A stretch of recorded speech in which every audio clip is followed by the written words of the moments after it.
Voilà, chers amis d'Ivoire TV, bonsoir depuis Edmonton. Comme je vous l'avais dit, je suis ici en ce jour à Edmonton. Et puis bien sûr, nous allons rencontrer quelques responsables de la communauté. J'ai ici avec moi le président de la communauté des Ivoiriens vivant à Edmonton. Il va se présenter, puis nous allons discuter avec lui de comment les Ivoiriens vivent ici, que font-ils. Et puis surtout, la Côte d'Ivoire va aux échéances électorales. Quel est le sentiment qui les anime ici à Edmonton? Bonsoir monsieur. Bonsoir. Comment allez-vous? Très bien. Est-ce que vous pouvez vous présenter s'il vous plaît? À l'état civil, c'est M. Jiska Kodiani. Je suis le président de la communauté ivoiro-canadienne d'Edmonton. Alors monsieur Jiska Kodiani, ici à Edmonton, apparemment combien d'Ivoiriens vivent dans cette localité, cette partie du Canada? Je m'avoisinerai à dire officiellement plus de 300 Ivoiriens. Mais chaque jour, chaque semaine, nous ne cessons d'enregistrer de nouveaux Ivoiriens qui nous viennent de l'Est du Canada, de l'Afrique et d'un peu partout. Donc en tout cas, il y a de nombreux Ivoiriens ici à Edmonton et ses environs. Alors vous, en tant que président de la communauté ivoirienne vivant dans cette partie du Canada, quelles sont particulièrement les caractéristiques de votre communauté? Quelles sont les particularités de votre communauté? Comment est-ce que vous vivez ici? D'abord, il faut dire que notre communauté est constituée d'immigrants assez éduqués, donc, intellectuellement prêts à affronter l'aventure, puisque nous sommes issus d'une immigration choisie. Donc il y a beaucoup d'intellectuels ici. Nous essayons d'entretenir une bonne entente entre nous, mettre en avant la fraternité ivoirienne, et aussi bâtir une communauté qui essaie de développer un peu l'intégration des Ivoiriens dans le système économique, professionnel, éducatif du Canada.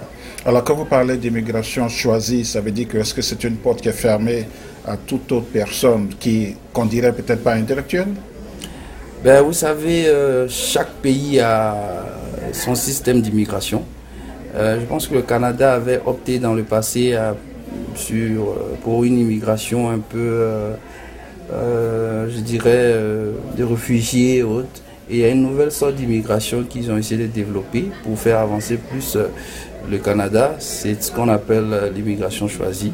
Donc le Canada a commencé à sélectionner dans différents pays des personnes, ressources qui, sur le plan intellectuel, ont une certaine qualité pour pouvoir donc enrichir un peu ce pays. Alors généralement, comment est-ce que vous vivez ici en tant qu'Ivoirien? Quelles sont par exemple les activités que vous menez ici, bien sûr, pour, je dirais, conserver cette tradition, cette culture ivoirienne? Comme je vous le disais, nous essayons d'entretenir la fraternité. La fraternité que nous essayons d'entretenir est basée sur les valeurs ivoiriennes, qui sont le partage, l'amour, la fraternité. Nous avons nos activités qui tournent autour des événements importants qui animent l'actualité au pays, comme l'indépendance, comme la fête de fin d'année, et des événements assez particuliers.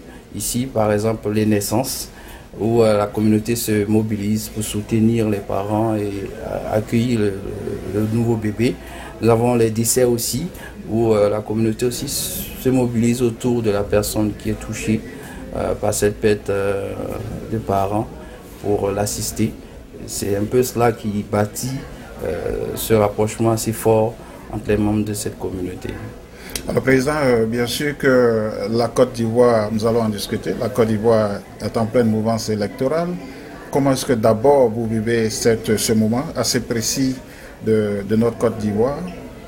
Malheureusement, le processus électoral nous a un peu oubliés ici dans l'ouest du Canada.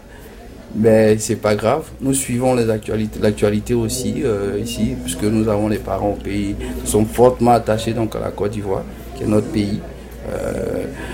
Nous suivons attentivement tout ce qui se passe. Tout ce que nous, en tant qu'Ivoiro-Canadiens, espérons, c'est que ces élections se passent dans un climat apaisé et qu'au finish, ce soit la Côte d'Ivoire et les Ivoiriens qui gagnent. Alors, Monsieur le Président, je pense que nous nous retrouvons ce soir pour un événement assez particulier. C'est bien sûr l'investiture du consul honoraire ici à Edmonton. Je pense que ça va vous faciliter davantage le côté administratif, parce que vous parliez tout à l'heure de ne pas pouvoir voter, parce que certainement que vous n'avez pas eu le temps de vous enregistrer pour les votes. Alors, vos impressions par rapport à cette nomination du consul honoraire? D'abord, nous aurions bien voulu voter. Malheureusement, le recensement ne s'est pas fait ici, dans cette zone particulièrement. Donc, mais revenant donc à l'investiture du consul ici à Edmonton, pour nous c'est un outil très précieux. Non seulement sur le plan administratif pour l'établissement des documents qui va nous éviter donc d'aller jusqu'à Ottawa pour les faire, mais sur le plan économique, sur le plan politique, sur le plan culturel, c'est vraiment un outil important. C'est un projecteur qui s'allume sur notre communauté et qui va permettre d'établir des relations assez, nous espérons, fructueuses entre l'Alberta d'abord et accentuer aussi les relations entre le Canada et notre pays d'origine qui est la Côte d'Ivoire. Si vous avez un message particulier à lancer pour tous ceux qui vont voir un peu cette vidéo, qui voudraient bien sûr s'orienter du côté de l'Alberta, si vous avez un message particulier, que serait-il?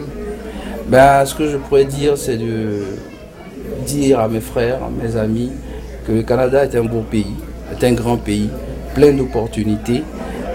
Celui qui se sent les forces intellectuelles et physiques d'affronter l'environnement ici au Canada, son système, je l'encourage fortement à le faire, mais il faut être prêt. Il faut être prêt moralement, il faut être prêt aussi financièrement. Et puis pour le reste, je pense que nous qui sommes ici, nous ne sommes pas plus intelligents qu'eux, nous ne sommes pas plus riches qu'eux, mais il faut savoir saisir les opportunités dans la vie. Et le Canada, nous pensons, est un pays d'opportunités pour les valeurs sûres que les Ivoiriens représentent aujourd'hui dans le monde.